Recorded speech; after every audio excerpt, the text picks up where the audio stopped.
Hello, welcome to our Post-Secondary Pathways webinar. We are going to give folks about 2 minutes to kind of hop onto the call. Feel free to get on the call, get yourself situated. If you still have friends who want to get on this call, now is the time to give them the link because we're going to get started at 2:02.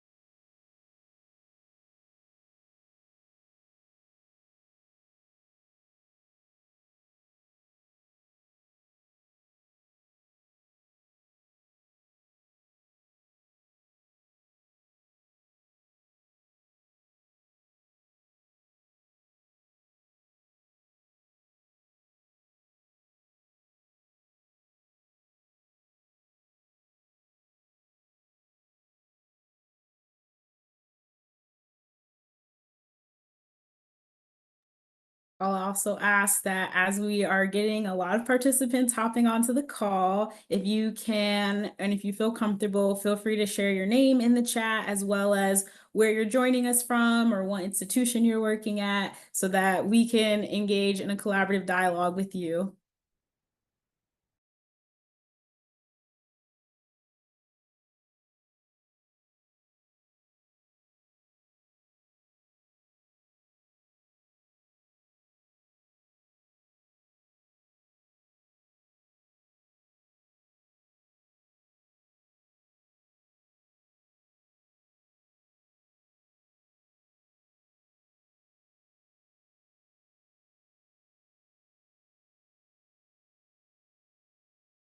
It looks like the chat is disabled, so I'm not sure that you all are able to input your information right now, but we'll work on that so that we can make sure that you're able to at least ask your questions for our amazing panelists. Thank you for bringing that to our attention. I am going to go ahead and get us started because it is now 2:02. Your friends and family still have time to join, but we are going to get started. Welcome to the June installment of our Post-Secondary Pathways series hosted by the Hunt Institute. I am Dr. Courtney B. Francis. I serve as one of the Deputy Directors of Higher Education here at the Hunt Institute. The Hunt Institute is a national nonprofit dedicated to supporting and advising education leaders and policymakers nationwide on education issues across the education continuum. We are excited to engage in an informative and enlightening conversation around education and educational pathways for incarcerated and formerly incarcerated students. There is an undeniable link to education and the success of individuals post-incarceration, yet there is a limited number of in-prison college programs and numerous barriers to enrollment in post-secondary programs post-release. So we are hoping to have an engaging conversation with our resource experts. Today, we have 3 of them around the country who will help us frame this topic of post-secondary opportunities for incarcerated individuals. I will start this conversation with George Chochos and ask you a brief question. I'll start by introducing you, George. George Chochos is a senior program associate with the Vera Institute for Injustice's Unlocking Potential Initiative, where he provides technical assistance to college in-prison programs. He joined the Institute in 2020 as a senior federal policy associate to work on Pell reinstatement for incarcerated students. His own journey from jail to Yale started as the first formerly incarcerated person to receive a degree from Yale Divinity School and has been covered by media outlets including PBS, NPR, and the New Haven Register. He is currently Georgetown University's first formerly incarcerated student pursuing a PhD. George, thank you so much for joining us today. Thank you for having me. So George, your own personal journey from prison to Yale is incredible, as you self-describe as a system-impacted scholar and practitioner. Could you talk a little bit more about the disparities and barriers that were in place through your own post-secondary journey as a system-impacted scholar? Thank you for that question. I can think of a few. The first is our when someone is released from prison, many times they're on parole or some form of probation or post-release supervision, meaning that you have certain restrictions. Many times those restrictions are that either you can't leave a certain radius from where you live, it may be a number of counties, or sometimes you can't leave the state without permission. If you want to move from one state to another, there's something called the Interstate Compact, which is the organization that works on transfers of parole from state to state. You can imagine I was a year out of prison, and all of a sudden I realized in 2012 that I was on my way to Yale Divinity School. 2013, I was on my way to Yale Divinity School. And so I had to rush to get paperwork in, and also to have parole, make sure that everything was in on time for me to transfer. And the 2 days before I was supposed to move to New Haven, I was told that there was no policy in place that could actually help me get to go from New York to Connecticut. We had to get, luckily, I had a connection to the U.S. representative of our area who got involved. And if it wasn't for that, I might have a different story today. And so, number one is there were parole barriers in place at that time, and there still are today. So there's restrictions around when you can move to another state, for what reason can you move to another state. At the time that I moved, the only way you could transfer your parole from one state to another was to have a family member who lived in the other state for at least 6 months. And then you had to wait for Interstate Compact to actually do its work. And so I was fortunate to be able to still go to Yale, even though with that barrier. Number two, I think there was the barrier around how people think about people who are formerly incarcerated. We say that we have these phrases that you pay your debt to society, do your time, and next thing you know, you're going to be welcomed back into society and you can reintegrate. Unfortunately, a felony is like a scarlet letter that the sentence never kind of ends. And Michelle Alexander's work, I think, has shed a lot of light on her book, The New Jim Crow, Mass Incarceration, The Age of Colorblindness, has kind of showed how the same type of legal discriminations that were in place during Jim and Jane Crow and the Black Codes during post-Reconstruction era also applied to people with a felony record. And so there was the barrier of how people saw somebody who's formerly incarcerated. And of course, I had to check the box and then give a long explanation to explain my past in a way that someone might say, okay, this person may have been this person in the 90s, but since then he's acquired a significant amount of education, and thank God that was the argument that won the day. However, there were times where it was intimated that some folks may have thought that I wasn't the right person to come to a place like Yale Divinity School. And then I think there's also the technological barrier. So technology, prisons are notorious for having a lack of technology. I was very fortunate that my cohort in 2008, 2009, 2010 was the first to use JSTOR on an internal server. And so I was able to have some access to technology that was somewhat transferable to the way you would do research at a college post-release. And so there was a technological barrier where, if you think about it, I went in 2000 and came out in 2011, and all the technology that has happened in that came out with a huge barrier to access to technology, and I was way behind.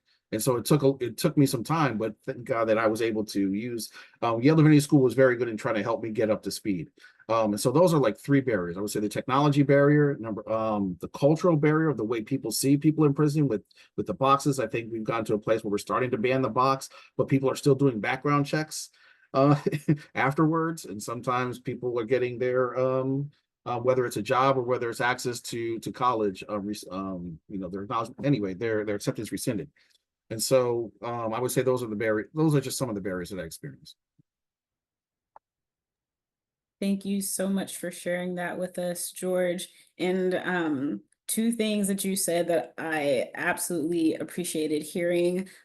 Firstly, was what you were chatting through about the Michelle Alexander's book, The New Jim Crow. That was a transformative book for me. So I'm glad that we were able to share that with folks in the chat. And also the idea of reframing our thinking around how we're serving and supporting formerly incarcerated individuals in their education journey is something that I think it's something that we generally know, but to just have you say it and help us get that call to action of understanding who this person is, who's coming to the education space, understanding who they were and where they're at in their life is really important. So I appreciate you sharing that with us, George.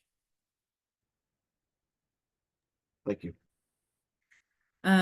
So I will now introduce Julio. Edison is a native of the South Bronx and a graduate of Harvard School of Education, where he was awarded an Urban Scholars Fellowship. At Harvard, Edison worked on a social theory that examines the relationship between street culture and civic duty. Since its founding, his Performing to Survive theory has been cited by academics at universities and used widely in classrooms to improve the teaching and learning process. Outside of his commitment to the incarcerated, Edison has worked as an educational consultant for public schools in New York City.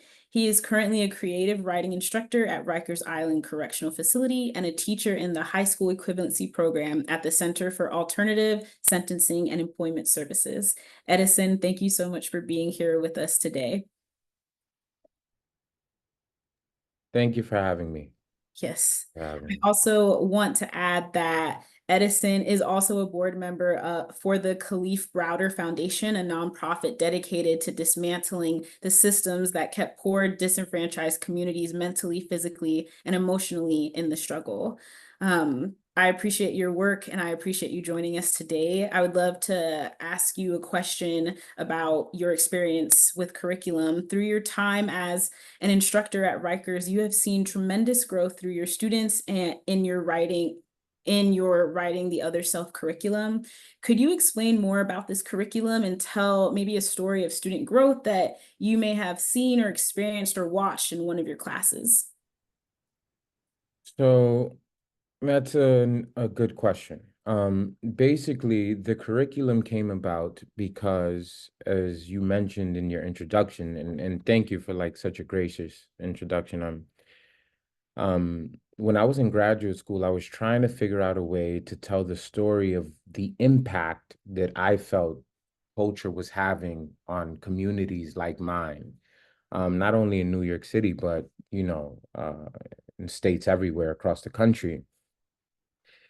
And I ended up writing this thing, Performing to Survive, that basically makes the case that in this country, right, and there's a long recorded history of this, but the ghettos in this country are basically a product of uh, like the racist American mid 20th century America, racist imagination, racist compulsions. And in the ghettos of this country, we young Black and Latinx folks are basically forced to perform certain identities to survive the conditions they have been thrust into.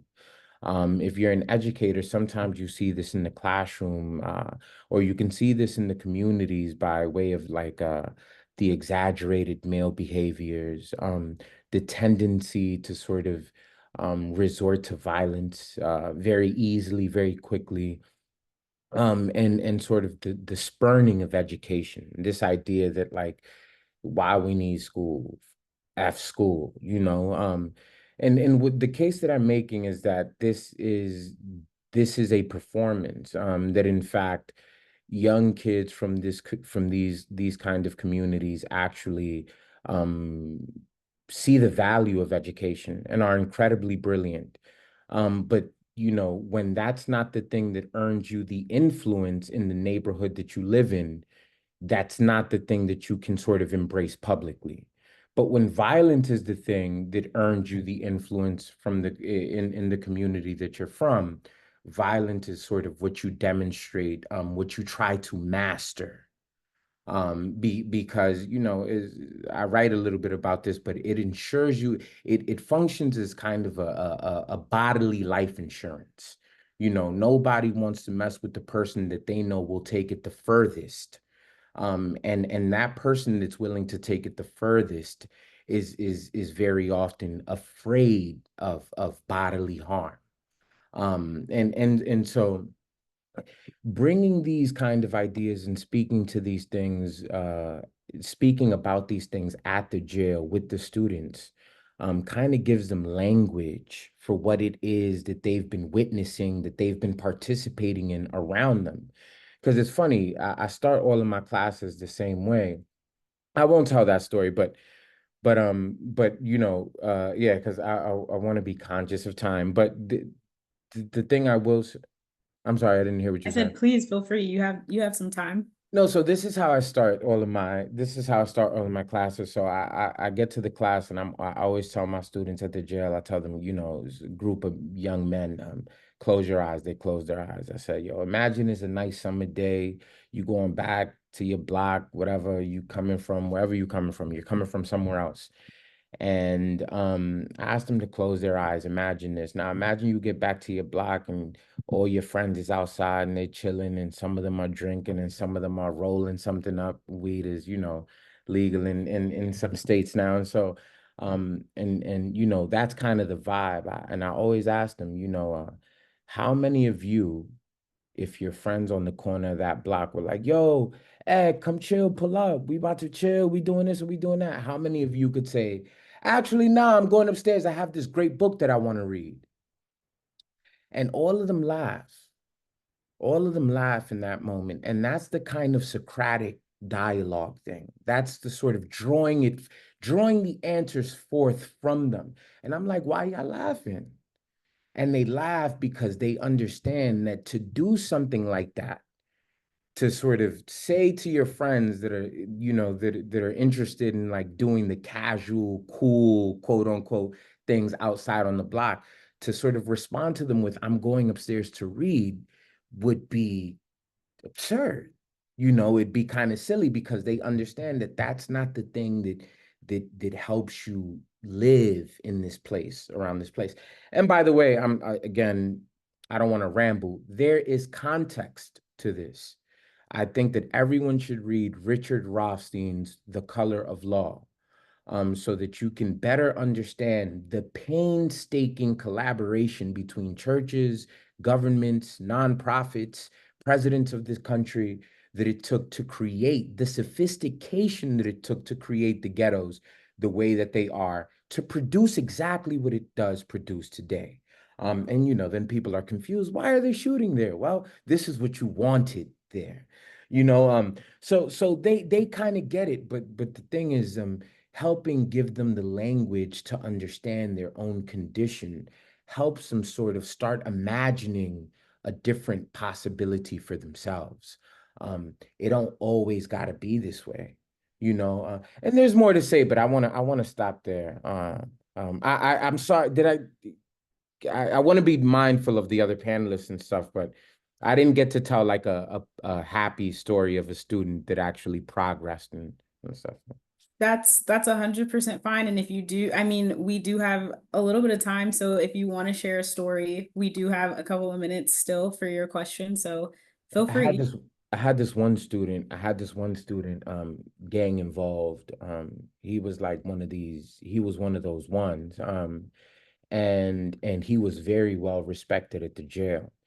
And one thing that I've noticed, and it sort of corresponds to the kind of thing that I was writing about, this performance thing, is that when you have them in private, when it's one-on-one, they're radically different people, because now they can be vulnerable. Now they can talk about some of the things that they actually like, some of the things that they aspire to be, some of the aspirations that they have, without the sort of judgment, without the sort of worry about what other folks in this context will think, what it will, blah, blah, blah.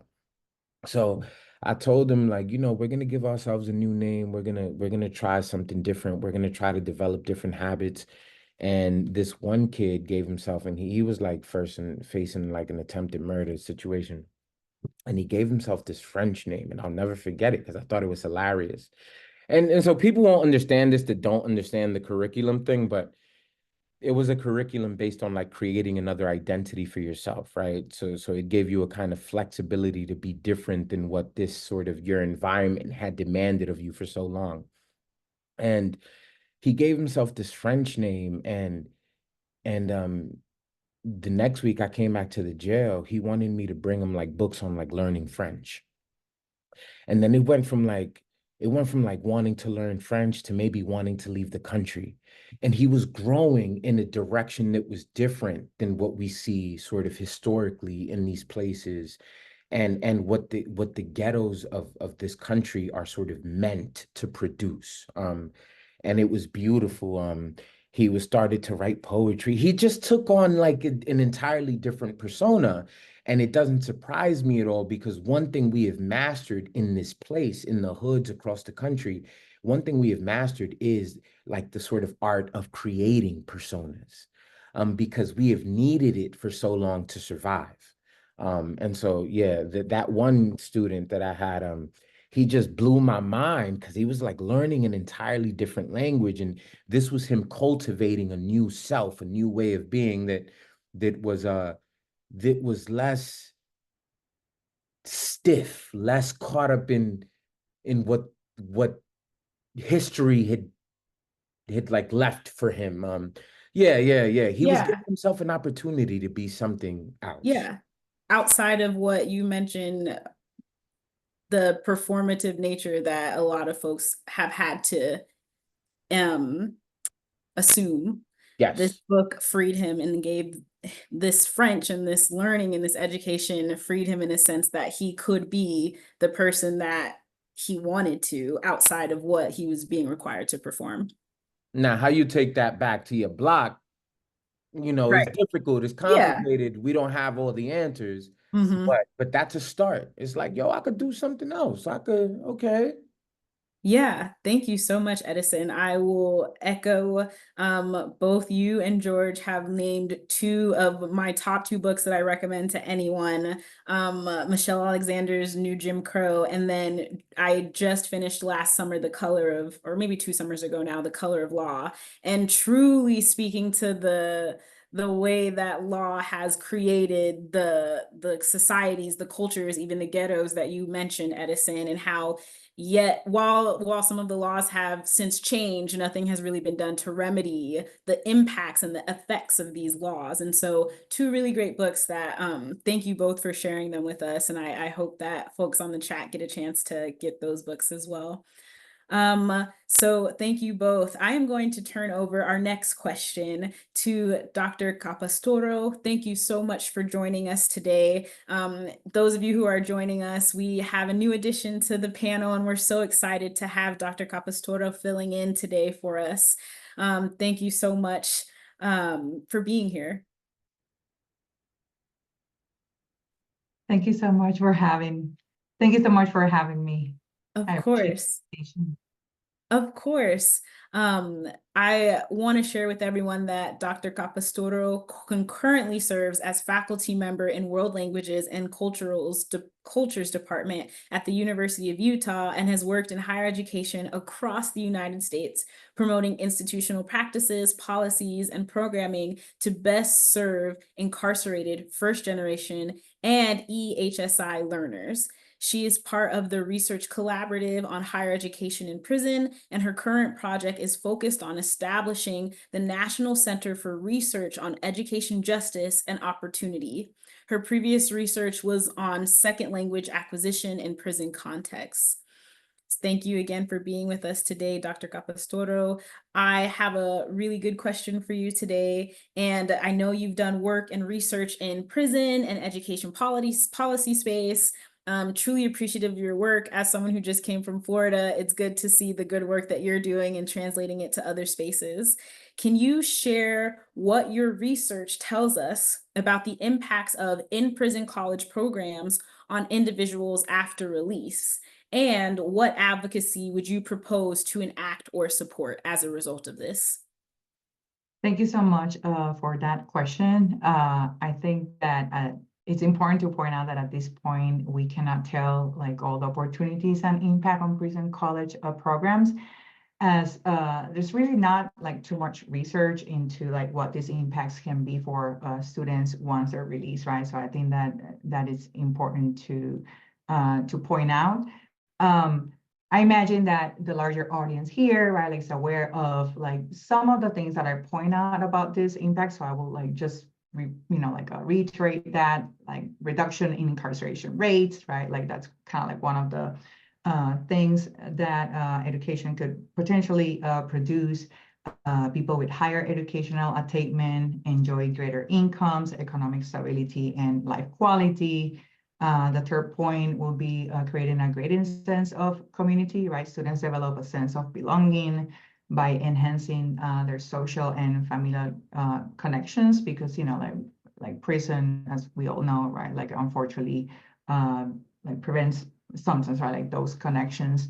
And the fourth point, and this connects to, you know, larger point that I wanted to make, is the civic engagement, right? We know that people are more interested in actions, right? Whether they're political or non-political, to make changes. And I think that is very important for, you know, for researchers, for people that are on the field, for justice impact people to get involved in this. And especially for justice impact people, right? Like how they interject into these conversations of system changes, right? Because they're the ones that are impacted by the system, they have the lived experience. And I feel that in many occasions, you know, like yes, there is more and more integration of justice impact people into these discussions, but there's still a lot of gaps that exist. So I think that, you know, the impact of prison and college programs on individuals after release, that activism or civic engagement that they could do, I feel that it's like critical, and there's more research to be done, right, in that area. So I'll pause over there because I know that there's a follow-up question that I would like to expand a little bit more. Thank you so much, Dr. Capastoro. And I think you've made a really great point. One about, I guess you made multiple points about why the benefits of these programs, but one that is really important that I think all of our attendees should know is that there needs to be more research on these programs, that there currently isn't enough to even sit on a panel and give the impacts and the effects of these programs in a way that data measures. And so we may have qualitative data and maybe some quant, but not enough to really give a full picture. So I appreciate that. And also the point of bringing in justice impacted people into the conversations around understanding in prison college programs and how they impact folks post-release. So thank you so much. I appreciate you sharing that with us. This is the point in time where I will remind folks in the audience that you are about to have an opportunity to ask some questions of our panelists yourself. So feel free to submit those questions. I believe you can do that in the Q&A feature. So feel free to hop in there and submit any questions that you already have. As Dr. Capastoros just mentioned, I am about to ask all of our panelists a follow-up question, and after that, I'll turn it over to the chat. I'll start with you, George, and then again, I'll pass it off to Edison, and Dr. Capastoro will end with you. What are some other key barriers to post-secondary education access that we might not have discussed today? And how could both institutions and policymakers work to correct these barriers? Sure. So in my previous role, I was able to work on Capitol Hill to get federal Pell Grant restoration for all incarcerated students. Now that we have the policy in place that started July 1st, now we actually have to bring it to scale. And how do we do that? And so there has been at least, I think previously I was in a previous conversation with the folks from the DOs worked in Oregon, and we now have Colette Peters, who's now the director of the BOP, has gone ahead and said that, number one, the goal of correction should be not to make good inmates, but good neighbors. I think that's a great quote. Also made a commitment, for example, to make sure that there is a college and prison program or prison education program in every facility.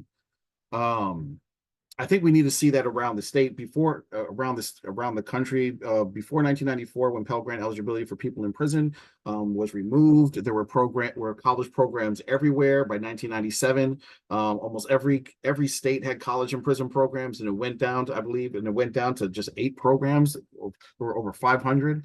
And so now, as we're thinking about getting back to scale, colleges are going to have to be thinking about, and here's another barrier, is the way in which I think many colleges are thinking about tuition, or thinking about their prison budgets. There's going to be an upcoming webinar that I'm actually helping put together with Nakubu, that's actually going to talk about prison education budgets. Many colleges look through the lens of their prison education budgets through the lens of tuition. However, if we think about it, students inside of prison don't have access to everything that a student on the outside has.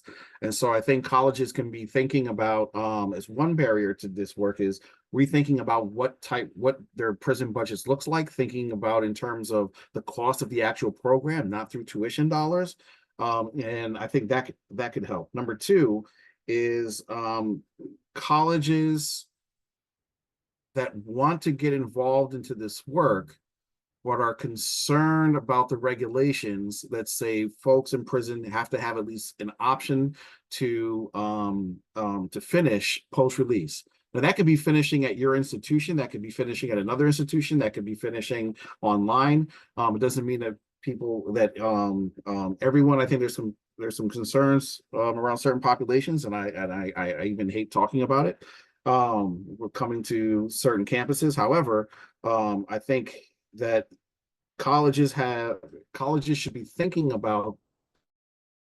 Oops, did I just go? It looked like I went.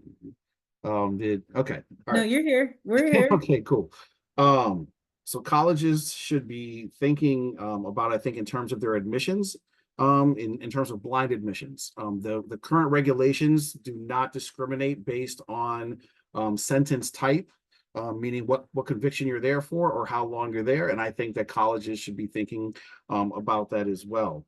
And I think I'll just stop there with some of the barriers that I think that we're going to see coming up as we're going to get back to scale for college and prison. Thank you so much, George. And can you just for me one more time, the webinar that you mentioned, you're going to be talking a little bit more about this subject. What was the name of that webinar? Or I don't have the name in front of me, but it's going to be on June 28th. And I can actually maybe send you, if you want to send it out to everybody on here, I can send out the registration link. It's basically going to be, prison education budgets, what you should know about prison education budgets from experts in the field. Perfect. Thank you. So we're going to have a number of experts on there that do this work. And I hope people come with their questions. Thank you so much, George. Edison, I'll turn it over to you. What are some of your thoughts on the question?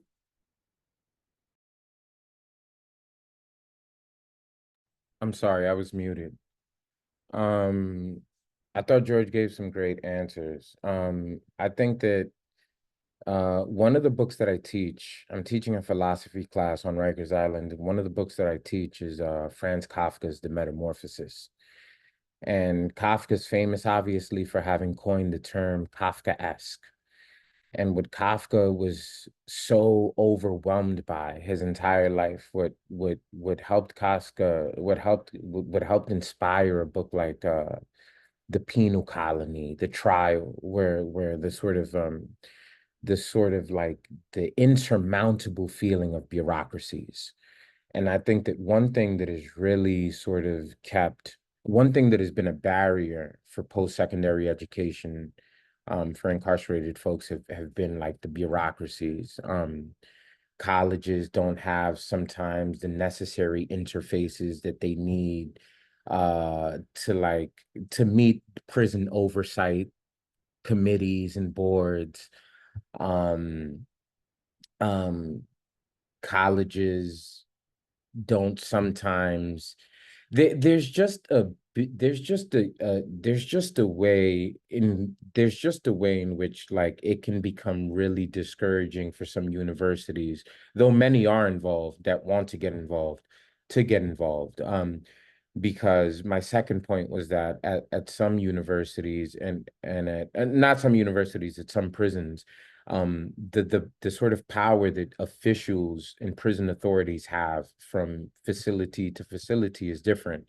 And so some can really block any progress or any programs even that you may be trying to bring to some facilities for sometimes like just personal reasons and biases and prejudices. And one other one that I will say, I want to be quick, is like technology.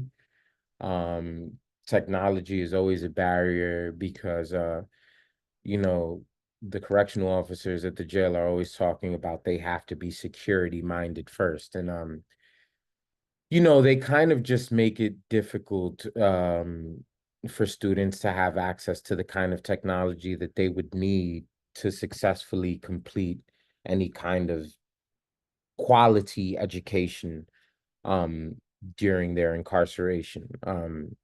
So yeah, those are some, like, I would say, in short, I would say like the sort of bureaucratic nature of some of these uh prisons and the sort of limits of technology. I would also say third, and I won't talk a lot about this, but like federal funding is a big one. Federal funding is a big one. Pell is back kind of, but those things are tricky, and so yeah. Thank you so much, Edison. I appreciate those.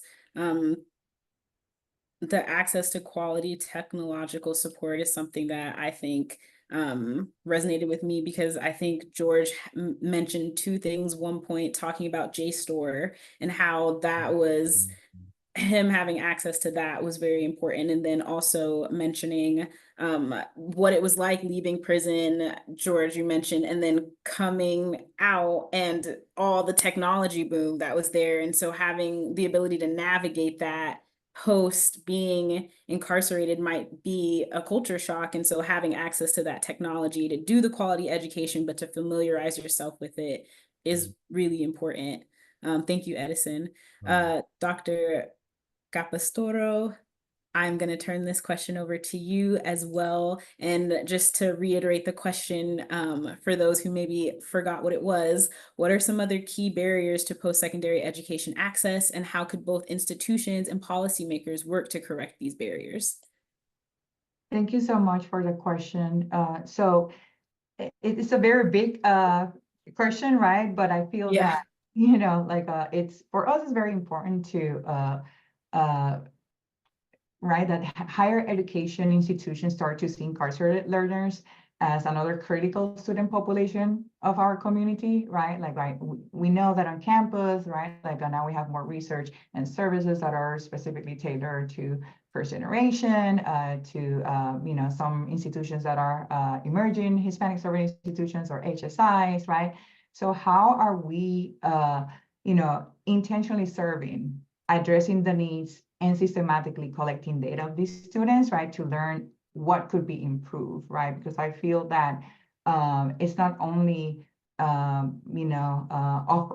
providing offerings for students, but being in constant conversation with them, right? It's not only like providing the access to Pell, but what other resources, right? Like JSTOR, like tutors inside. You might need student success coaches. You might need librarians. You might need, I don't know, people that can guide you on how to do research. You might need services from career and professional development, disability center. Research. Right? There is so much, right? Because also like when we think about research, it's only like people that are in the outside, but also how we can start to provide the tools for people that are inside to start to think about that and have agency, right, on the research that they can even start to do from the inside, right? So I will say that all these barriers we have to think about, like we have to intentionally serve all these students, and how we can use the data, right, to make improvements on the stuff that are right, like that are not running too well, but things are going well, right? Like I feel that we can do that, as an institution, but always thinking about the population that higher ed says that they're serving, right? And I will always say that it's important to incorporate justice impact learners, whether they are inside, right, in prison programs, or they are outside and they not completed their education inside, or they're going to the next stage, right, whether it's like grad school, etc. I think that it's very important for them to be in the conversation on how universities as systems can start to change policies, right? Because there's a lot of barriers that there still exist. People are sometimes accepted inside of prison programs, but then if they want to transfer and maybe complete their degrees outside, it's not possible, or there is a set of admission process completely again, or there's a lot of like regulations that even prevent that student for being a student at that point because they're outside, right? So I feel that we need to have these conversations at the university level and engage like campus administration, right, with justice impact learners, right, that can provide firsthand suggestions, can talk about experiences and their own journey, right? I think that it's very important that they can have the agency to propose and to be in these conversations. Also, I feel that sometimes when we think about offering higher education inside of the prison, maybe forming like state coalitions, right? That there are conversations between different institutions, because sometimes a student might want to transfer to another university, right? They start a 2-year associate, and then when they come to transfer to a 4-year degree, there are policies in place or there are obstacles, right? So how do we make that process more smooth, right, for these students? And how do we create systems to support these students in that transition, right? So I think that there is so many things that, that we have to do, but I feel that there needs to be conversations between the students that are inside, the students that, once they go outside, university administrators, higher ed coalitions, or, these entities that are like boards at the state level. So everybody could be at the table, say, and engaging in these very critical conversations. And I will reiterate again, yes, provide the tools for students to start to engage in research when they're inside, right? In JSTOR, it's an incredible tool, and so happy to hear that, George, you had an opportunity to have that access when you were inside. Thank you so much, Dr. Capastoro. I appreciate the work that you do and everyone on this panel. We have a lot of people on this call and we have a lot of questions for you all. So I will go ahead and start directing them. So I think Dr. Capastoro, I'll start with you with this question. And feel free anyone else if you have thoughts to hop in, what are quick and fast things that need to be changed to help justice impacted people with disabilities to be successful? That's a great question. I feel that once I'm thinking about programs in the inside, right? Because remember that, right, like there could be like thinking about higher ed in prison inside but outside. If your university has a disability center, talk with them and see what it's available for the students. I feel that that's super critical.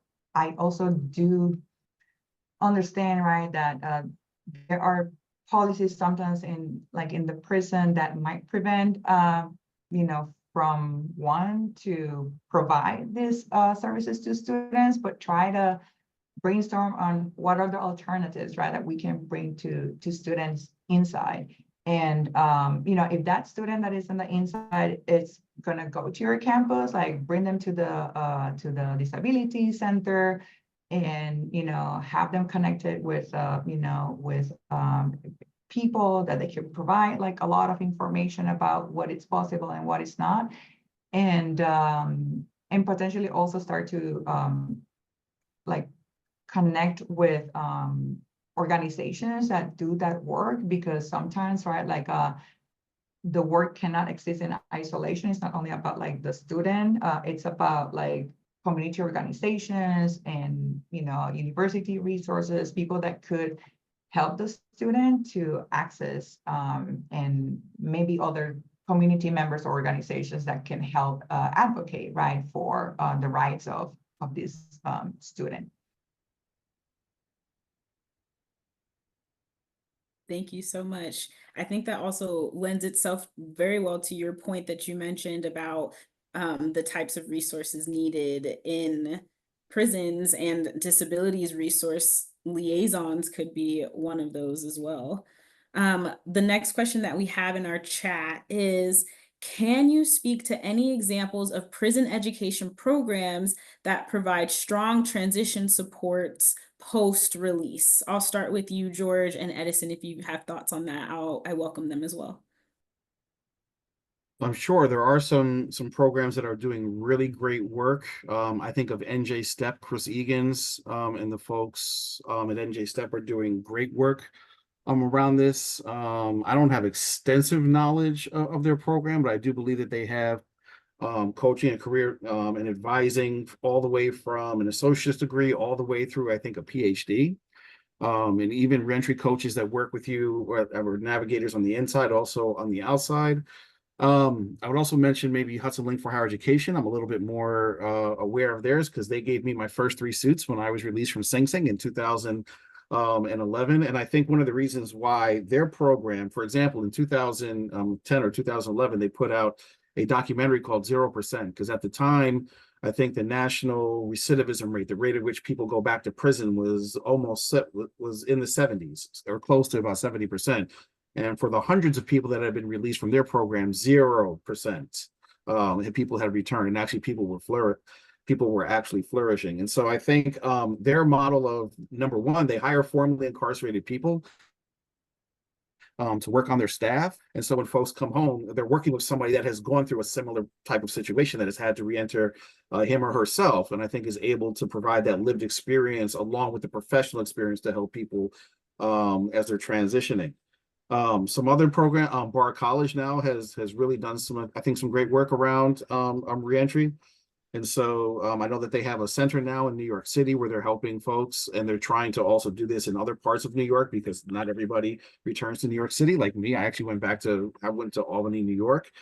Georgetown University also has their Prisons and Justice Initiative. I think that they have robust programming. For example, they actually have one of the first program participants for their reentry program is now the director of reentry. His name is Tyrone. He was given 129 years, I think, as a juvenile lifer, and because of the laws that changed, lo and behold, it didn't affect public safety. It actually enhanced public safety, because now he's helping people transition themselves. And who knows how many quantified that level of success.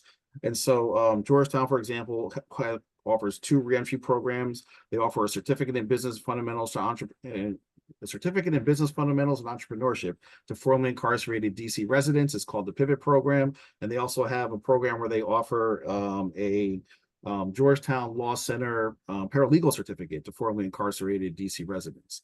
And so these are just a few examples, and there's others out there. My team at Unlocking Potential at Vera, we work with all of the second chance sites. So we work in all 48 states that have a college and prison program. And so if folks want to learn more about what's going on in their context, I'm happy to reach out to my colleagues who can also provide even more information about other programs that are doing great stuff.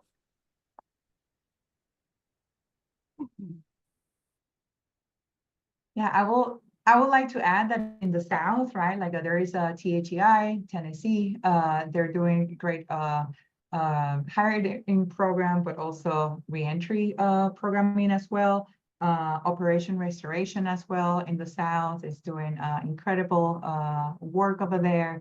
And in terms of like producing reentry guides for statewide, right, like reentry, the Education Justice Project at the University of Illinois also is doing incredible work of reentry. I'll just plug 2 organizations that I think are doing incredible reentry work. One is Exodus.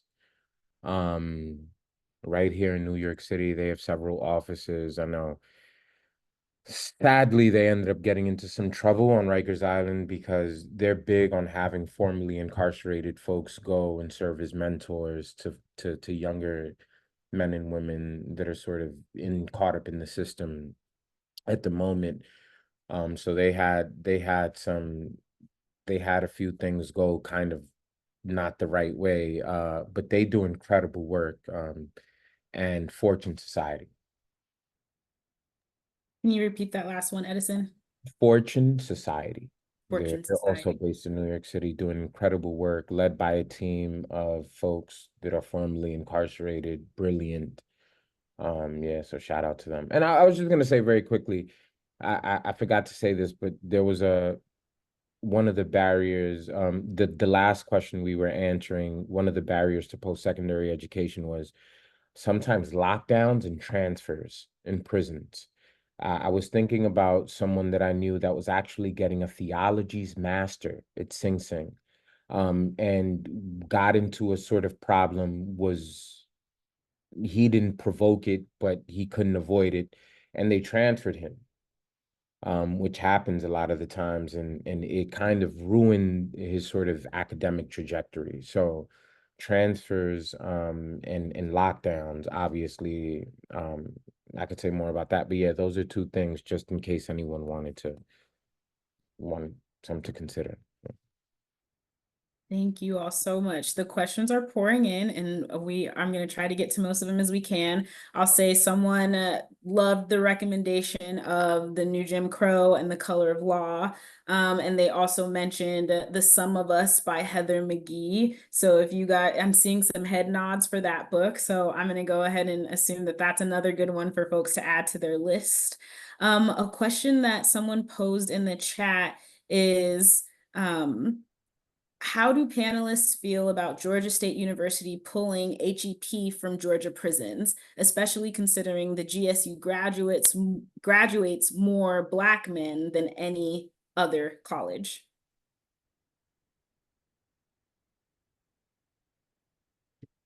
Can you repeat that question? Yes, the question was asking how our panelists feel about Georgia removing HEP from their prisons, considering that they graduate the most. Yes, how do panelists feel about Georgia State University pulling HEP from Georgia prisons, especially considering that GSU graduates more Black men than any other college? So I will say that I am not familiar. I would say I'm not like entirely familiar with that situation that's happening in Georgia, but I would say that it doesn't surprise me one bit. This is an uphill battle.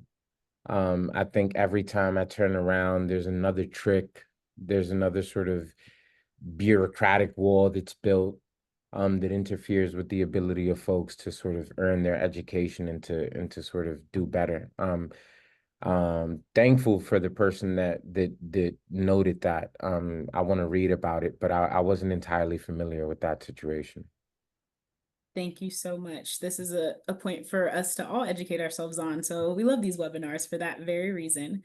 Lots of things. So want to make sure that someone echoed what you said, Edison, about transfer.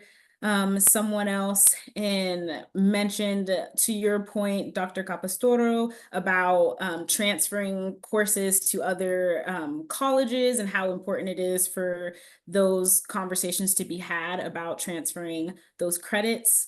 Someone asked, they said, can you pose to any of the presenters the following question? What advice would you give to someone starting a prison education program on how to effectively establish positive and collaborative relationships with their wardens, prison staff, and those involved in the total process? We know that that issue of liability is important to all stakeholders, and in some areas you'll find that the prison staff can change frequently. And I think we don't have a lot of time for this, so I am going to give everyone one bullet point to give this answer. I can start off. I would contact the Vera Institute of Justice as my organization and my team. That is our job. That's what we do. We have research, we have documents, we work with all the departments of corrections, or at least the 48 departments of corrections in the United States that have a second chance Pell programs. And so we are working with non-second chance. So if you're hearing second chance Pell and saying, well, I'm not a part of that, that's okay. We're also working with colleges that want to actually start this work now. And so we're happy to provide technical assistance to you and to help you think through this, and also help from the idea stage all the way to implementation and even going further than that.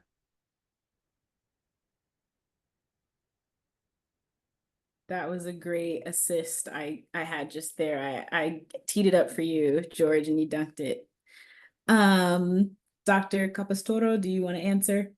Very quickly, start small, but also use the resources of the Alliance on Higher Education in Prison. Like there's a great community of practitioners over there. So, you know, like you can identify if you want to connect with people within your state that are running higher ed in prison programs. It's a great way to connect, and I can put the information on the chat if that's something that, yeah, it will be helpful. Thank you. I would say, I've done a lot of work with PD Green. I think they do solid work. I would say look to them as an example. Start small is great advice, and BPI does incredible work. And the last thing I would say, you know, aside from like looking to those two organizations as examples, is recruit educators that understand that education is about more than just employment, that education is about understanding your own condition. You know, educators that reinvigorate folks that have been disinclined away from education for generations because of this country's history, that educators that can re-excite the folks about education. The education is incredibly special, and that should be the focus point. The real transformation for the detainees. That should be it. Thank you all so much, panelists, for being on this panel. Thank you all for all of the questions. I hope we were able to answer some of them. And if not, you have all of our panelists now. You have their first and last names. Please, I encourage you to reach out to them, get as much information as you can from them. They are the resource experts doing the work and completing the research. And so I hope that if you weren't able to get your question answered today, that you are able to reach out to them. I really do wish we could keep this conversation going, but thank you so much to George, Edison, Dr. Capostoro for joining us today and engaging in a very informative discussion. And thank you for all of the co-signing for books that I already know are really great, but hopefully folks are getting The New Jim Crow, The Color of Law, and The Sum of Us. Great books to have in your library as we talk about these types of things. Before closing our discussion today, I want to make sure that The Hunt is sharing links to our upcoming webinar on transforming learning and teaching in higher education on July 11th. I thank you all for joining us today on this call. I hope I get to see you all soon. Until next time, have a great day. Thanks. I appreciate you all. Thank you so much for the opportunity. Thank you. Thank you. Of course, of course. We plugged in all of the links in the chat, so everyone should have them.